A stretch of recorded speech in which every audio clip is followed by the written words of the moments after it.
आदित्य और निशा एक दूसरे से बहुत प्यार करते थे। आदित्य एक अमीर घर से था, जबकि निशा एक गरीब परिवार की लड़की थी।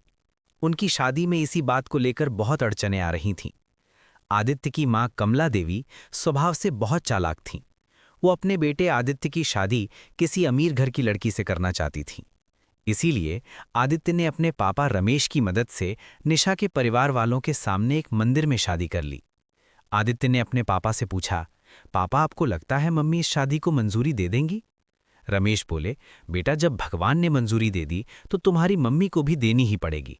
चलो अब बहू को घर ले चलते हैं। घर के दरवाजे पर निशा ने झुककर कहा, माँ जी मुझे आशीर्वाद दीजिए कि मैं आपका दिल जीत सकूं। कमला देवी बोली, सुकून बेटी, मुझे पता है तू एक ना एक दिन मेरा दिल जरूर जीत लेगी। मेरा आशीर्वाद हमेशा तेरे साथ है। निशा आदित्य और अपने ससुर के साथ घर पहुंची, लेकिन ये क्या, जैसा उसने सोचा था वैसा बिल्कुल भी नहीं हुआ। कमला देवी ने निशा को देखकर बिल्कुल भी गुस्सा नहीं किया, बल्कि खुशी खुशी थाली सजाकर उन दोनों की आरती करने लगी। ये देखकर आदित्य और रमेश हैरान रह गए। उन्हें तो लगा था कि कमला देवी पूरे घर में हंगामा करेंगी, लेकिन ऐसा कुछ भी नहीं हुआ। कमला देवी ने निशा का बड़े प्यार से स्वागत किया। आओ बहू, अंदर आओ, नए घर में तुम्हारा स्वागत है। देखो जी, शादी तो तुम चुपचाप कर आए हो, लेकिन रिसेप्शन में बहुत बड़ा करना चाहती हूँ।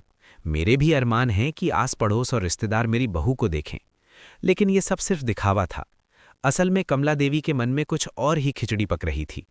वो मन ही मन सोचने लगी, ये झूठा प्यार का नाटक ज्यादा दिन नहीं चल सकता। मुझे कुछ और सोचना होगा ताकि इस लड़की को घर से निकाला जा सके। रिसेप्शन में कमला देवी निशा को रिश्तेदारों और पड़ोसियों से मिलवाने लगी। तभी एक रिश्तेदार सुषमा बोली, कमला तूने तो चोरी छुपे बेटे की शादी कर दी और अचानक रिसेप्शन भी रख दिया, बात क्या है? कमला देवी बनावटी दुख के साथ बोली, अब क्या बताऊं सुषमा, बहू गरीब घर की है बेचारी, इसलिए चुन्नी चढ़ाकर शादी करानी पड़ी। उसके माँ बाप में इतनी हैसियत नहीं थी कि बारात का स्वागत कर पाते। फिर आगे बोली, वरना मैं तो इसे कभी अपनी बहू नहीं बनाती, लेकिन बच्चों की जिद के आगे झुकना ही पड़ता है। ये बातें सुनकर निशा की आंखों में आंसू भर आए।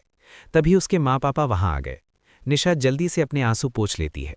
उसके पापा पूछते हैं, बेटी अपने ससुराल में खुश तो है ना?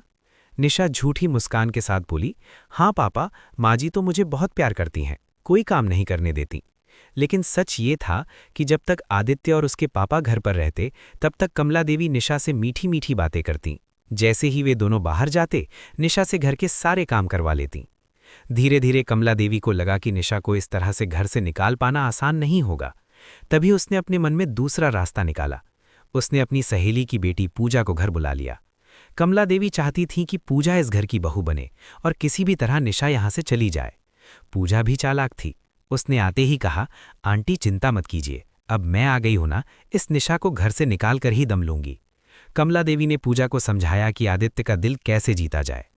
दिल का रास्ता पेट से होकर जाता है, लेकिन सारा खाना निशा ही बनाती थी और पूजा उसका क्रेडिट ले लेती थी।